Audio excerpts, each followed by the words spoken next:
Daud adalah anak seorang dari Efrata dari Bethlehem Yehuda yang bernama Isai. Isai ini pernah dengar namanya? Isai ini bahasa Inggrisnya Jesse. Nah, Rabu besok ada Pastor Jesse Lantang. Ayo kita nanti Rabu besok ketemu panggilnya jangan Jesse Lantang, Isai Lantang bersama-sama kita prank beliau. Ya. Jesse punya 8 anak laki-laki. Pada zaman Saul orang itu udah tua lanjut usianya. Ketiga anak Isai yang besar-besar pergi berperang mengikuti Saul. Nama ketiganya adalah yang Eliab anak sulung, Abinadab anak kedua dan anak ketiga adalah Syama. Daudlah yang ke-8 yang bungsu. Jadi ketiga anak yang besar-besar itu pergi mengikuti Saul. Ayat 15 baca sama-sama 1, 2, 3. Tetapi apa Bapak Ibu? Daud selalu pulang daripada Saul untuk mengembalakan domba ayahnya di Bethlehem. Nah ini dia. Nah ayat ini mengandung sesuatu yang kita harus ngerti. Bahasa Inggrisnya disebut kayak gini. David went back and forth from Saul to shepherd his dad's flock. Artinya gini. Dia bolak-balik dari istana Saul ke rumah papanya untuk bantu papanya mengembalakan domba. Pertanyaannya, kenapa Daud pulang pergi dari Saul? Karena Daud itu sebelum ketemu sama Goliat nih ya, bahkan sebelum dia ngalahin Goliat, dia itu sebenarnya punya sebuah pekerjaan di istananya Saul. Ayatnya di mana? Coba kita buka. 1 Samuel 16 ayat 17 sampai 18. Nah, saya tunjukkan sama saudara. 1 Samuel 16, kita mundur dulu satu. Berkatalah Saul kepada hamba-hambanya itu, carilah bagiku seorang yang dapat main kecapi dengan baik. Bawalah dia kepadaku. Ayat 18. Lalu jawab seorang hamba itu, katanya, sesungguhnya aku melihat salah seorang anak laki-laki Isai. Orang Bethlehem itu. Yang pandai main apa Bapak Ibu? Perhatikan ya, ini Daud. Lanjut, 1, 2, 3. Ia seorang apa? Pahlawan, seorang prajurit, pandai bicara, elok perawakannya, dan Tuhan apa saudara? Oke. Jadi kita lihat di sini. Saul ini, dia itu sering diganggu sama iblis. Ya, sering diganggu. Akhirnya dia jadi marah-marah, dia jadi akhirnya wah gak pernah damai, gak bisa tidur. Nah, dia butuh seorang yang main musik di istananya. Dicari siapa yang paling pintar. Akhirnya ditemukan satu orang. Anaknya Isai, namanya siapa? Nah, jadi Daud itu dapat kerjaan di istananya Saul. Sebelum ketemu Goliat. Main kecapi di istananya Saul. Untuk apa? Untuk ngiringin kalau Saul lagi marah-marah. Jadi dia main musik, dia main kecapi di sini. Pekerjaan satu di istana apa? Main kecapi. Apalagi 1 Samuel 16 ayat 21. Job desk-nya banyak banget ini orang. Demikianlah Daud sampai kepada Saul dan menjadi apa saudara? Jadi pelayan. Bukan cuma pemain kecapi, tapi dia juga jadi apa? Pelayan. Ya. Lanjut, Saul sangat mengasihinya dan ia menjadi apa? Pembawa senjata. Udah ya. Dia pemain kecapi yang hebat. Yang paling bagus. Dia seorang pelayan. Saking bagusnya dia jadi pembawa senjata. Itu di istana Saul. Dia pulang ke rumah. Dia ngapain? Ayo. Dia menjadi kurir buat papanya. Loh, Pak Pendeta ada ayatnya Daud jadi kurir. Coba buka 1 Samuel 16 ayat 20. 1 Samuel 16 ayat 20. Lalu Isai mengambil seekor keledai yang dimuati roti, sekirbat anggur dan seekor anak kambing. Baca lanjut. Maka apa? Nah yang ngirim pakai siapa? Kurir toh. Nah ini ayatnya. Maka dikirimkannya itu kepada Saul dengan apa Bapak Ibu? Perantara Daud anaknya. Jadi Daud jadi kurir buat papanya. Yang nganterin barang-barang untuk papanya adalah Daud. Kita udah tahu 1 Samuel 16 ayat 11. Daud biasa menggembalakan 2-3 ekor kambing domba. Dan bukan hanya itu 1 Samuel 17 ayat 34. Dikatakan kalau ada beruang atau singa datang ke rumahnya, dia yang robek mulutnya beruang dan mulutnya singa. Dia bodyguard. Jadi bayangin, job desk-nya apa aja? Pemain kecapi, pelayan, kurir, apalagi pembawa senjata, mengembalakan kambing domba, jadi security. Ayo coba. Beruang datang dirobek mulutnya. Beruang loh. Kan lagi di TikTok lagi rame sekarang 100 manusia lawan 1 king kong. Siapa yang menang? Ya pasti King Kong lah Bapak Ibu Saudara. Gak mungkin manusia. Oh tapi Daud hebat perang. Yang namanya beruang, singa, dirob. Jadi dari sini kita bisa lihat. Sebenarnya Daud tiba di Elam itu bukan kebetulan. Bukan random. Kan bisa aja mestinya Isai nyuruh anaknya yang lain. Masih ada 4, ada 8. 3 udah pergi, sisa 5. Selain Daud ada 4. Bisa aja disuruh pergi. Tetapi kenapa Daud yang disuruh? Kenapa Daud yang berangkat? Kenapa Daud yang mengantar? Kenapa Daud yang pada akhirnya ketemu sama Goliat? Karena Daud, apapun tugas yang diberikan kepada dia, dia selalu lakukan dengan excellent. Itu dia. Jadi papanya waktu mengirim tugas ini, tugas yang penting ngantar makanan untuk tentara, untuk memberitahu kepada dia apa yang terjadi. Isai mempercayakan bukan kepada anak yang lain. Dipercayakan kepada siapa Bapak Ibu? Kenapa? Semua yang dia lakukan pasti excellent. Saudara gini, memang Tuhan milih kita diselamatkan bukan berdasarkan usaha kita. Itu saya setuju banget. Tapi pilihan Tuhan untuk pakai kita, itu sebenarnya tergantung usaha dan kesediaan kita mau melakukan yang terbaik atau enggak. Kenapa yang lain enggak dipilih? Karena mereka enggak ada yang seperti Daud.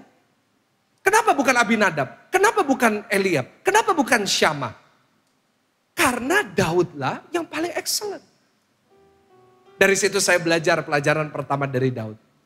Kalau saudara ingin menjadi orang-orang Kristen, orang pilihan Tuhan, yang melihat kesempatan ilahi, yang membuat Tuhan mempromosikan saudara, catat baik-baik. Kita harus punya excellent spirit. Ulangin sama-sama 1, 2, 3. Memiliki apa saudara? Kasih tahu kanan kiri, kamu harus excellent. Semua ngerti excellent ya? Karena bahasa Indonesianya saya nggak menemukannya bagus saudara. Unggul, kurang jos Bapak Ibu saudara. Excellent.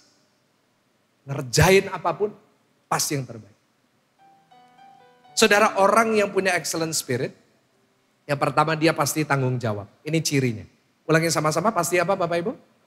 Tanggung jawab. Daud itu dipercaya 2-3 ekor kambing domba. 2-3 ekor.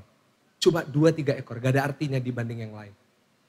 Tapi ketika dia mau berangkat, dia selalu cari penjaga. Dia titip sama penjaga. Tolong titip 2-3 ekor ini, yang gak ada artinya. Kenapa? Karena dari hal yang paling kecil, dia bertanggung jawab. Dia dipercaya untuk menjaga 2-3 ekor ini. Datang beruang, datang singa. Dia gak bilang, ya udah bye-bye. Dia pulang. No. Dia robek mulutnya. Dia lawan tuh singa. Kenapa? Dia tanggung jawab terhadap 2. Meskipun kecil. Meskipun sederhana gak ada artinya. Dia tanggung jawab. Dia sudah jadi pegawai istana. Tetap tanggung jawab. Dia pulang. Yang notabene gak dekat. Jauh sekali. Untuk apa? Untuk dia membantu papanya. Nganter makanan. Dia kerjain. Ini loh orang yang punya excellent spirit yang Tuhan akan percayakan dengan perkara besar. Itu orang yang bertanggung. Saya catat gini ya. Banyak orang itu ingin jadi besar. Di sini semua mau jadi besar, amin? Bukan berat badan, bukan saudara. Mau jadi besar, sukses, diberkati. Lihat banyak hal-hal. Saya catat banyak orang ingin jadi besar tanpa diimbangi dengan tanggung jawab yang besar. Gak bisa. Impiannya gede banget. Wah, visinya bagus banget. Tapi gak diimbangi sama tanggung jawab, gak akan pernah bisa. Karena itu firman Tuhan dengan jelas mencatat. Orang yang bisa dipercaya dengan perkara kecil, Tuhan percayakan dengan perkara yang apa? Hari ini, apapun yang diberikan kepada saudara, tanggung jawab. Pekerjaan saudara, susah atau gak susah, tanggung jawab, kerjain sampai selesai. Hari-hari ini banyak orang gak mau tanggung jawab, anak-anak muda. Masuk kuliah, semester 3 drop out. Itu namanya gak tanggung jawab. Kalau saya selalu kasih nasihat, selesain sampai beres. Oh Pak, yang drop out kan banyak yang sukses. No, itu mereka. Jangan selalu samakan. Selesain, tunjukin kamu tanggung jawab. Lalu baru kerjain yang kamu mau. Kejar passionmu. Selesain dulu. Kita harus mulai dulu bisa dipercaya dengan tanggung jawab. Yang kedua, Orang yang punya excellent spirit, dia rajin dan konsisten. Ulangin sama-sama 1, 2, 3 apa? Rajin, konsisten. Daud itu rajin. Bolak-balik ke istana. Posisinya udah tinggi. Pembawa senjatanya Saul. Dia masih rajin mengembalakan kambing domba. Kenapa? Saya catat gini. Karena Daud tidak membiarkan posisinya yang tinggi mempengaruhi kerajinan dan konsistennya. Kadang-kadang ada banyak orang udah diangkat, posisinya udah tinggi. Jadi males. Jadi gak mau ngelakuin yang kecil. Jadi gak konsisten. Wah, masa saya udah posisi tinggi? Masa saya sudah punya jabatan ini? Masa saya sudah punya uang segini? Masa saya disuruh ngerjain seperti itu? No. Excellent spirit, tetap rajin, tetap mau ngelakuin hal-hal yang dia sudah lakukan secara konsisten. Kenapa? Karena Daud mengerti posisi yang tinggi juga membutuhkan standar yang tinggi. Setuju gak sama saya? Karena itu Yakobus 3 ayat 1 berkata, jangan banyak dari kamu mau jadi guru. Karena kalau banyak dari kamu jadi guru, kamu akan dihakimi dengan ukuran yang lebih berat. Kenapa orang yang berada di posisi tinggi? Kenapa harus konsisten? Kenapa harus tetap rajin? Kenapa harus tetap belajar? Karena standarnya lebih apa? Lebih tinggi. Saudara yang berhasil dalam pekerjaan saudara, engkau jangan berhenti belajar. Nanti satu saat engkau pasti disalib sama yang lain. Pasti ada yang lebih pintar, pasti ada yang lebih muda, pasti ada yang lebih jago dari kita. Tetap rajin. Saya bersyukur kepada Tuhan. Tuhan percayakan kepada saya sesuatu yang besar. Tapi sampai hari ini saya tetap rajin. Saya tetap konsisten, doa pagi. Saya tetap kerjain semua sendiri. Saya edit sendiri, semua sendiri. Kenapa? Saya tahu. Saya punya standar yang saya harus pertahankan. Saya harus melatih khotbah saya terus. Saya harus jadi yang lebih baik. Saya harus lebih memberi yang lebih baik lagi buat jemaat. Kenapa? Standarnya udah lebih tinggi. Itu orang yang punya excellent spirit. Dan yang ketiga, orang yang punya excellent spirit tidak membiarkan gengsi mempengaruhinya. Cablek kanan kiri kasih tahu, jangan gengsi. Disuruh nganter makanan sama orang. Dia diurapi jadi raja loh. Diurapin, gak gengsi. Ini ya Bapak Ibu, manusia aja kalau lihat orang excellent, pasti dalam hatinya mau mempromosikan. Setuju gak sama saya?